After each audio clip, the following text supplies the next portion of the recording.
In the long green seasons, the season after Pentecost and season after Epiphany, we read a lot of stories about Jesus' life and ministry, as well as stories from the Old Testament and, of course, passages from the epistles.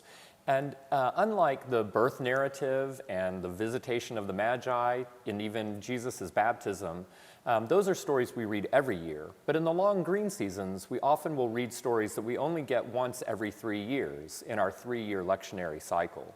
And that's the case this Sunday for the readings that we will have. And it's really kind of a shame because they're some of the most comforting and affirming and joyous lessons that we have in all of the lectionary.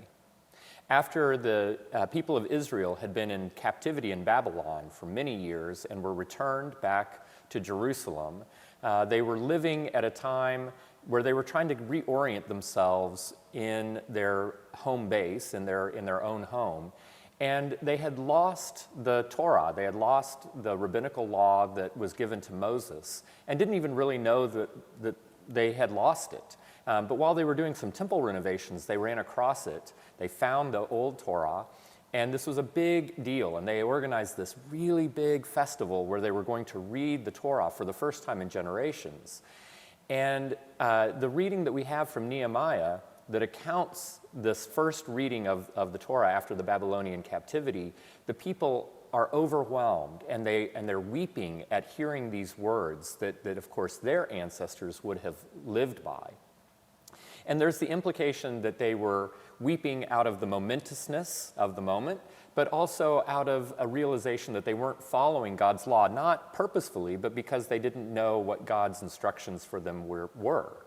And yet, Ezra, the priest, and Nehemiah, they reassure everyone and they say, no, you're missing the point of the law. It's not a legalistic kind of an approach. This is a manifestation of God's presence in the world. This is God's guidebook to us, not legalism, but rather an idea of grace. And so they say, this is a day of joy. This is a day that we can celebrate God's presence among us. Go and feast, eat good food, and drink really good wine. They sum it up by saying, for the joy of the Lord is our strength. This is answered by a gospel passage in which Jesus gives his first sermon, his first teaching. He's in the synagogue, and he reads a passage from Isaiah. The Spirit of the Lord is upon me, and he has sent me to preach peace. Again, a very comforting passage. And then maybe one of the best sermons in all of history, he says, today this scripture has been fulfilled in your presence, and he sits down. The shortest sermon probably ever preached. So it's sort of pithiness exemplified. But it's the same idea of God's presence manifest here among us.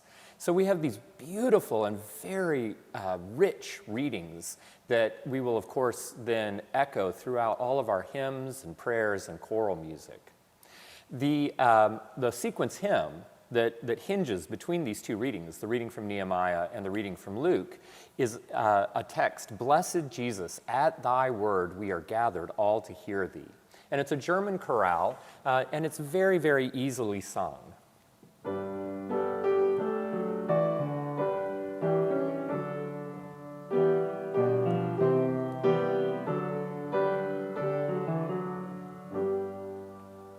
And as I've mentioned in the past couple of weeks, that melody will appear as the opening organ voluntary. So if you go ahead and turn to hymn number 440 in your hymnal, you can sort of prepare yourself not only for the readings, but also for the singing of that hymn later in the service.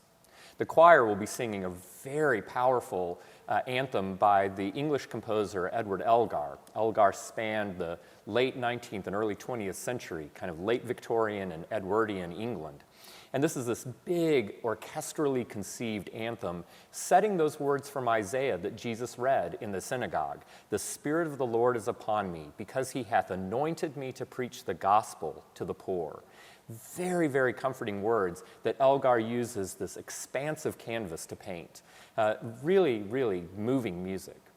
So we hope that as you celebrate God's presence in your life, and certainly God's presence among the community here at St. John's, we invite you to worship with us either online or on our cable channel, or certainly here with us downtown.